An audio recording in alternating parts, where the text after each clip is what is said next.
Hey, VC, what's up? It's Merrick again. Happy New Year. Um, so this will be my first like auditions video of the new year, and I'm gonna do things differently this year. Before, what I was doing is I was making like an acquisitions or finds or whatever video, like once a month, and I'd show between 10 and 20 records at like a rapid fire pace.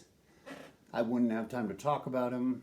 I wouldn't have time to show them if I wanted to. I was just trying to hurry the videos along so much. So that's one reason. I want to have time to think or talk if I so choose to. If I have 5 records that I fucking love and I'm just super excited about, I don't want to have to talk about them for 10 seconds each. So another thing is content continuity or regularity. Once a month and putting every record I bought in it, it doesn't give me many options for a video to do next week. So I'm just going to start doing five records of video, trying to keep the videos anywhere between 5 and 20 minutes. 20 minutes would be an exception to where I'd be talking about every record, kind of extensively. But this way, I constantly can make videos, which is kind of what you need if you want to grow. Not that that's my intent. I didn't start a YouTube channel to become a big YouTube channel, but as you do this, it kind of comes part of it. You want to reach more people. You want to talk to more people. You want your channel to grow, So, and this is good for that. But mainly, it's a time thing. So at this point, I have 15 new records, but we're going to space them out a bit. And I should be able to get ahead of it to where I never run out of records to at least make at least one video a week. Right? So without further nonsense, let's get started. So I'm in a hurry. Okay, so first up, we have. Oh, why didn't I pull them all? They're all in like the same place, except. Dude, where is she? Oh, it's because it's here. Okay, first up is Aretha Franklin. I Never Loved a Man the Way I Love You. This originally came out.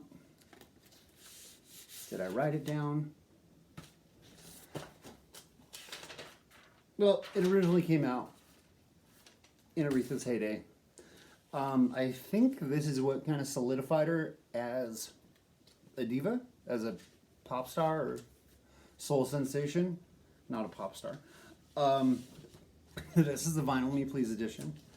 It has Respect. This is a beautiful record. I mean, it is. I played it a lot over the holidays because I don't have any Christmas music really. But there is an addition to that comment. I'll get to that later. But and I had sold one of my only Christmas records to pay for my Chris Cornell box. So, but I played this when I got it, and my Christmas tree was on. And they just went magically together. So we played it a lot over the holidays, and it's a beautiful album. Respect is awesome. I don't have a lot to say about it. I kind of picked it because I didn't like the other choices. I didn't want the hip hop selection. I think it was Run DMC. I'm a hip hop member, but I'm really picky about my hip hop. So, but it's like the most filled up selection. So if you wanted to swap for a hip hop record, it'd be way harder to do. So it's Vinyl Me Please, and it's an essential. So it came with a litho. There that is. Very nice. And we'll just show you the back real quick. So you can see the track list. Holy shit. I forgot. Oh my god. So I moved my camera. Pretty sure everything I've been saying has been good. But let's just fix that real quick. It's a pretty record, right? So let's try to avoid that, and I think next time I won't move the camera. How about that? That works. And then you guys saw the litho on this camera, right? Now that I realized. Love that Essentials always come with a litho.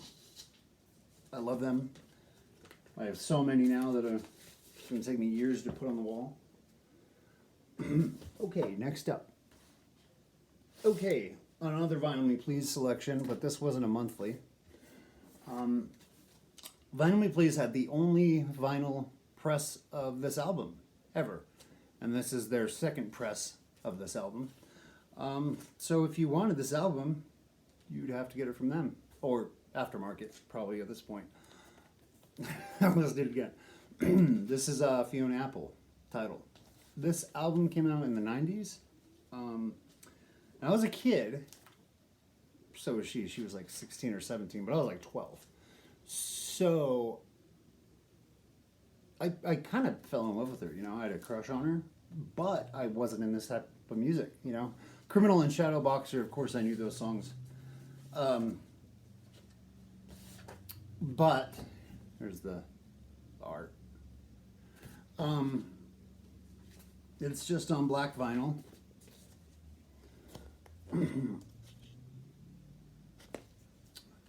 This album is amazing.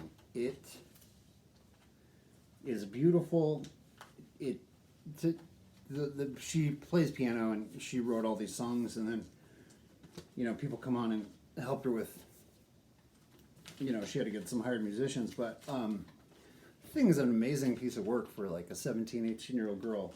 You figure she had to write most of these songs between the ages of 16 and 18, if it came out when she was 18 or 19. She has like a husky kind of voice, but beautiful and melodic. Not super husky, just a little. And the album's very dark. She deals with depression and loneliness and treating people like shit. Pale September is an amazing song. And hey, I can't really say much. But when this record was announced, I had to have it. I had to. And Christmas was coming up, so I don't know if I was going to be able to. And I emailed Vinyl Me Please and asked them, can you hook me up with a copy? And they said yes, but by the time they said yes, I'd already actually bought it. So they offered to give it to me for free and return my money, which I didn't let them. My thought process was, in the future there would be a record I couldn't get. Yeah. And I do have that record already. You'll see it in a later video. So, yeah. Vinyl Me Please, Fiona Apple title. Beautiful record. Okay, now. Okay, next up, I got this for Christmas, and it was on my want list, but not this press. I wanted the 45 RPM or the Rhino Clear. Didn't get them, but oh well. This is the Warner Clear, pressed in 2019 in Europe. Fleetwood Mac Rumors. You know, huge album for them. Beautiful album. Amazing songs. Just amazing, like, kind of classic rock pop album.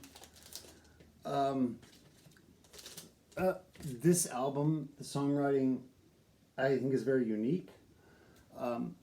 You had 5 people, 2 which were going through a breakup with each other, and 2 others that were going through divorces or breakups.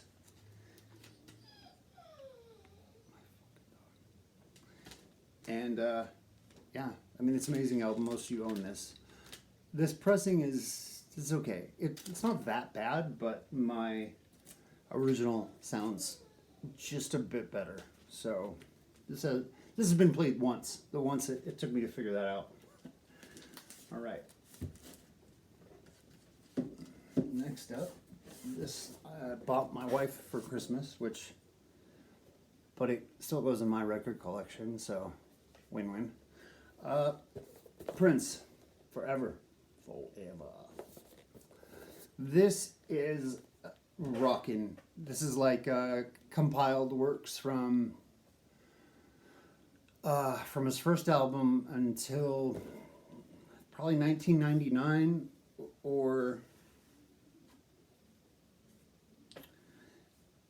at like the later part of his early career. This thing is amazing. It's like a rock, funk, pop, R&B soul masterpiece. Prince is a fucking god. You guys know that. Took me a while to get to this party, but holy shit. And I hear him in everything I listen to. All my favorite artists love him. Where was I? What was I doing?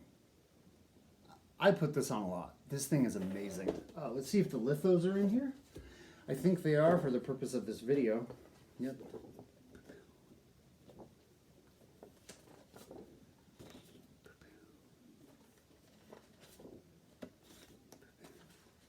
Yeah, all these will be framed. And at Walmart, you can get these frames for $7. I know they're not going to be the nicest frames, like with a thing on the outside, but they're album frames. They're for 12 by 12. And I have like 30 lithos.